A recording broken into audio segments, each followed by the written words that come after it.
अस्सलाम वालेकुम।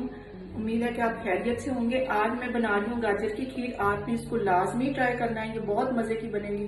चलिए इसकी रेसिपी की तरफ चलते हैं। और इसके लिए मैंने आधा कप ये चावल रखे।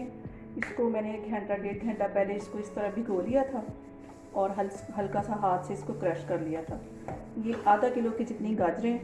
मुझे इसमें गाजरें ज़्यादा अच्छी लगती हैं, आप अपने टेस्ट के मुताबिक इसको कम या ज़्यादा कर सकती हैं।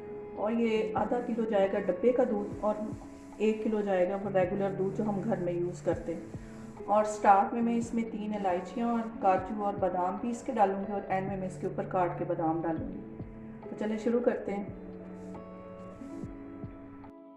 अब मैंने गाजरें इसमें डाल दी हैं कढ़ाई में, और ये जो चावल मैंने पीस कर भिगो के रखे हुए थे ये डाल दिए। थोड़े से मैंने हाथ से क्रश किए थे।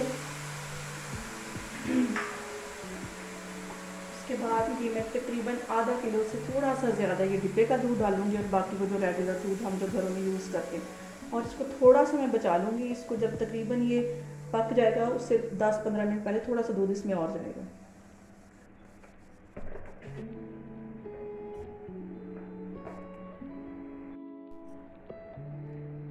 ये थोड़ा सा मैं दूध डालूंगी और बाकी का मैं बचा के वो डब्बे वाला रख लूँगी। और उसके बाद इसको मैं हल्की आग पे बिल्कुल 1 से 1.5 घंटे के लिए छोड़ दूँगी। और अभी मैं इसके अंदर सिर्फ ये 2 इलायचियाँ डालूँगी, बाकी मैं 1 या 2 बाद में डालूँगी क्योंकि इसका फ्लेवर पक के ख़त्म हो जाएगा। तो इसलिए एंड में थोड़ी सी डालूँगी 2 इलायची, और फिर मैं बताऊँगी कि चीनी इसमें कितनी डालनी है। इसको मैं 1 से 1.5 घंटे के लिए छोड़ने लगी हूँ। तो 1-1.5 घंटे के बाद मैं आपको दिखाती हूँ। अब मैं इसको 1 से 1.5 घंटे के बाद इसका कवर उतार दूँगी। मैंने इसको बिल्कुल दम वाली आग पे रखा था, जैसे हम चावलों को दम देते हैं तो हल्की आग पे रखा था। ये तकरीबन गाजरें भी गल गई हैं, चावल भी उसमें अच्छे से मिक्स हो गए हैं। तो इधर आके मैं ये थोड़ा सा तो मैंने दूध बचाया था, अब मैं डालूँगी।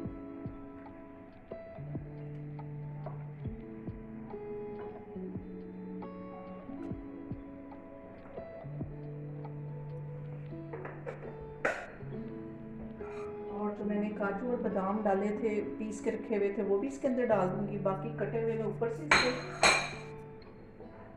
गार्निश करूँगी। और इसमें ये मैं अब गाजरें भी गल गई हैं, चावल भी तकरीबन गल गए, और अब इसमें मैं ये चीनी डालूँगी। चीनी भी अपना पानी छोड़ेगा। अब मैं इसमें एक प्याली से थोड़ी सी कम ही ये चीनी डालूँगी। चीनी मैं ज़्यादा नहीं डाल रही क्योंकि मुझे ज़्यादा चीनी अच्छी नहीं लगती। आप अपनी टेस्ट के मुताबिक कम या ज़्यादा कर सकती हैं। अब मैं चीनी डाल दूँगी। इसमें भी मैं थोड़ी सी बचाने लगी क्योंकि ज़्यादा चीनी अच्छी नहीं लगती। फिर इसमें ना गाजर का फ्लेवर और वो सारा एक हो जाता है, सिर्फ चीनी का फ्लेवर आता है गाजर का और दूध का और चावलों का, वो फिर सारा एक ही हो जाता है।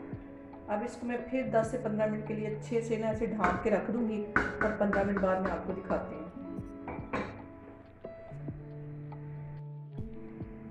15 से 20 मिनट के बाद मैं इसका ढक्कन उठा के चेक करूँगी, और ये देखें बहुत अच्छे से हमारी खीर बन गई है। इसको 1-2 दफ़ा 2 मिनट के लिए मैं इसको अच्छे से मिक्स करूँगी और इसको मैं फिर खूबसूरत से मिट्टी के प्यालों में डालूँगी क्योंकि खीर वगैरह उसमें बहुत अच्छी लगती हैं।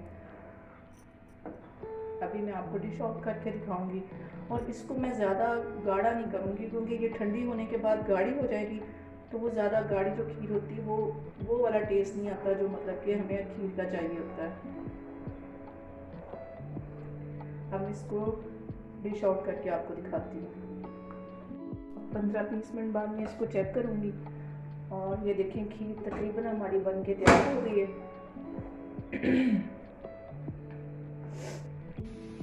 ये देखें मज़ेदार सी खीर बन के तैयार हो गई और बहुत ही मज़े की है। आपने इसको लाजमी ट्राई करना है। इंशाल्लाह ताला आपको बहुत पसंद आएगी। अल्लाह हाफिज़।